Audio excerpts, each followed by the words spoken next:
Fala, minha gente, seja bem-vindo ao Podcast Nordestino, o podcast mais nordestino do mundo.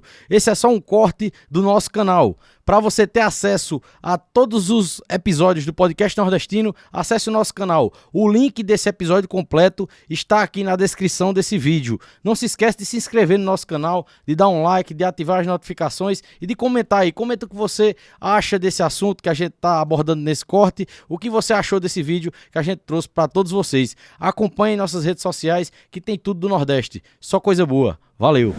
Agora, eu sou de uma idade que é complicada essa vida da gente, porque ao mesmo tempo que eu fui criado ouvindo um rádio campeão e com o maior cuidado para mexer nos botões do rádio campeão, se você mexesse num botão errado ali, mudava para o estrangeiro, começava a pegar as rádios de outro país. E o bicho, quando você aumentava o volume dele, chega a mesinha, balançava. Brrr, sabe? Porque o bicho tinha uma potência desenfreada, sabe como é? E ao mesmo tempo que eu fui criado com um rádio campeão, eu fui um sujeito que estive participando desde o começo da internet, trabalhando com ela, porque eu me formei em jornalismo e a internet estava engatinhando aí e o povo já começou a me chamar para fazer site. Então eu participei da construção de alguns dos primeiros sites lá em Campina Grande e comecei a entrar nesse mundo do digital muito cedo, né?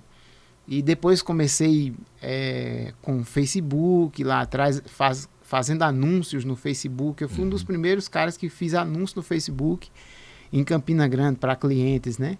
Já como publicitário. Então, eu convivo e convivi com esses dois mundos. E desde que eu morava lá no sítio, que o povo dizia assim: esse menino de seu Dedé, ele tem uns pantinhos do povo da cidade. Aí depois eu me mudei para a cidade e o povo dizia: a Sueli, vem aqui, conta os caos, as histórias do sítio, porque aquele negócio do sítio é o que a gente gosta quando tu fala, né? E eu começava a declamar um versinho ali e juntava gente, sabe?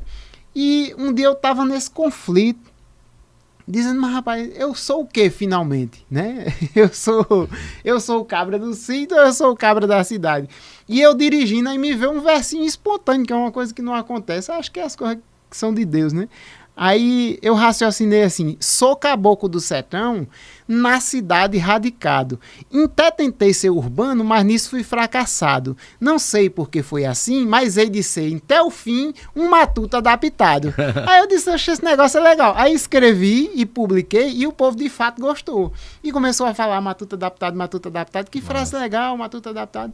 Aí eu mudei o meu perfil para matuto adaptado e comecei a falar de poesia, da história das cidades. O povo começou a gostar, começou a se agradar e o negócio foi avançando.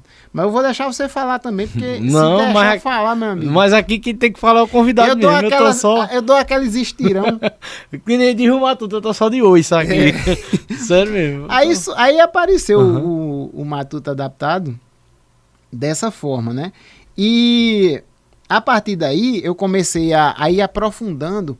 Agora, como eu te disse, eu sou publicitário, então eu me formei em jornalismo, mas eu nunca quis trabalhar na área de jornalismo, porque é muito restrito na Paraíba, né?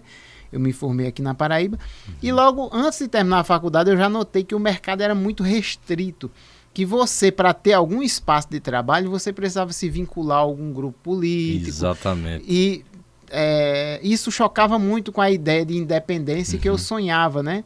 Então eu disse: bom, se é para fazer propaganda, então eu vou logo entrar para esse lado de comunicação empresarial. Aí na faculdade mesmo eu já comecei a estudar comunicação empresarial, aí comecei a estudar comunicação organizacional, era uma disciplina bem em alta na época, aí relações públicas, publicidade e propaganda, e fui estudando isso, assessoria de imprensa, fui fazendo esses estudos ainda dentro da faculdade, de forma que os meus primeiros trabalhos, quando saí da faculdade, já foram nessa linha, né? Eu comecei a trabalhar para uma instituição evangélica, na época eu era protestante, e eu comecei a trabalhar nessa instituição, que hoje ela é gigantesca, que se chama Verbo da Vida. Essa instituição, eu não sei se tem aqui em Monteiro, tem? Tem sim, tem aqui em Monteiro, sim. Na época ela não era tão grande, mas eu comecei a fazer, eu criei o departamento de comunicação dessa instituição. E ali eu comecei a exercitar, depois eu saí, porque eu já tinha vontade de ir para uma coisa que fosse mais aberta. Eu notava que dentro ali daquele universo da igreja, eu já tinha um respeito, o meu trabalho era reconhecido, mas assim, era muito restrito aquele mundo.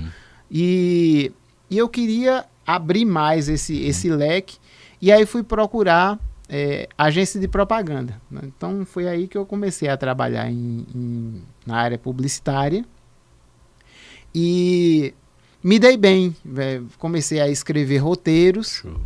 Eu botei na cabeça que eu sabia fazer isso, eu não sei de onde danado foi que eu tirei isso, que eu saberia fazer comerciais, que eu nunca tinha feito, na verdade. Mas o gosto por história era histórias, por contar histórias, eu já trazia desde desde criança, por causa, por exemplo, dos cordéis. Eu já escrevia por causa dos cordéis. Curiosamente, quem me fez chegar aos cordéis foram os gibis, né? É uma coisa americana que acabou me fazendo, despertou o interesse pela leitura, e depois desse interesse pelas histórias, né, contadas ali nos gibis, eu descobri o cordel. Acho que até pelo formato, né? Cheguei na feira lá em Aroeiras, e na frente da Igreja Velha tinha um rapaz que tinha uma banca e vendia cordéis. O cordel clássico, penduradinho, né? E aí eu comprei um cordel chamado A Triste Sorte de Jovelina. Um cordel muito bom. Eu acho que é um clássico também. E quando eu li aquela história, aí, a Triste Sorte de Jovelina é uma história de um vaqueiro que se apaixona pela filha do fazendeiro, e o namoro obviamente não era permitido, né? E aí existe todo aquele conflito. Eu não vou contar não para o povo baixar. Eu acho que se encontra hoje na internet, porque a história é boa, vale a pena ser lido. Deve ter até no YouTube, aí deve ter, né? Eu acho que tem, A Triste Sorte de Jovelina.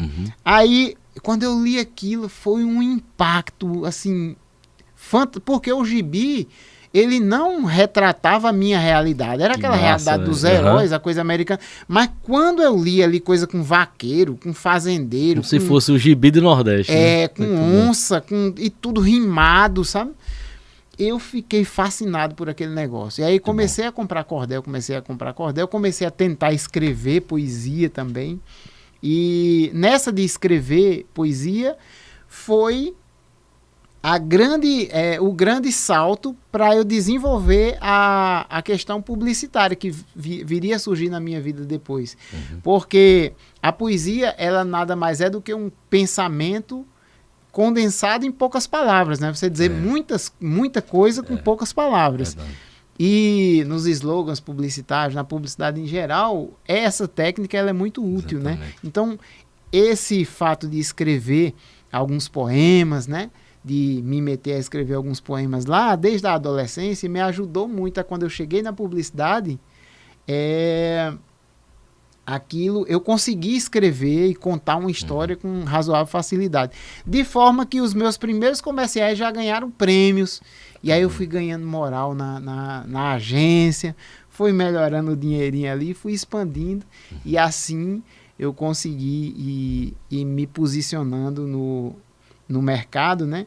Agora, o grande salto para a questão do gosto pela cultura popular foi quando eu, por trabalhar com criatividade, eu percebi que eu resolvi pesquisar de onde vinha a criatividade, porque algumas pessoas dizem, fulano é muito criativo, eu não sou criativo, eu não consigo ser criativo, não sei o quê, e eu fiquei curioso com esse negócio de criatividade e resolvi estudar um pouco como funcionava a tal da criatividade, né? Tão útil na publicidade. E quando eu comecei a estudar isso, eu descobri que as pessoas mais criativas eram as pessoas que tinham mais ligação com a cultura, né? Por exemplo, se uma pessoa tinha uma ligação muito forte com rock and roll, a criatividade dela estava muito ligada àquilo. Tudo que ela ia pensar, tudo que ela criava, tinha aquele toque ali de rock and roll, né? E isso era um estupim para que o nordestino seja uma figura tão criativa, porque no Nordeste a gente não só experimenta a cultura, mas a gente vive mesmo a cultura. Exatamente.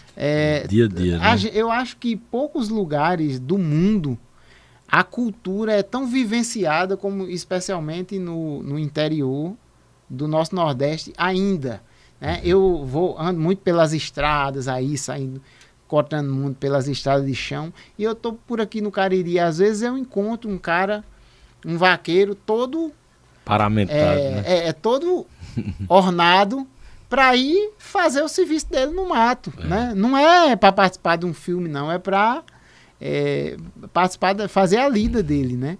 Então é uma cultura muito real, muito vivenciada, né? É como se a gente fosse um verdadeiro museu de coisas misturadas entre um passado longínquo e uma contemporaneidade tão digital, tão virtual, né?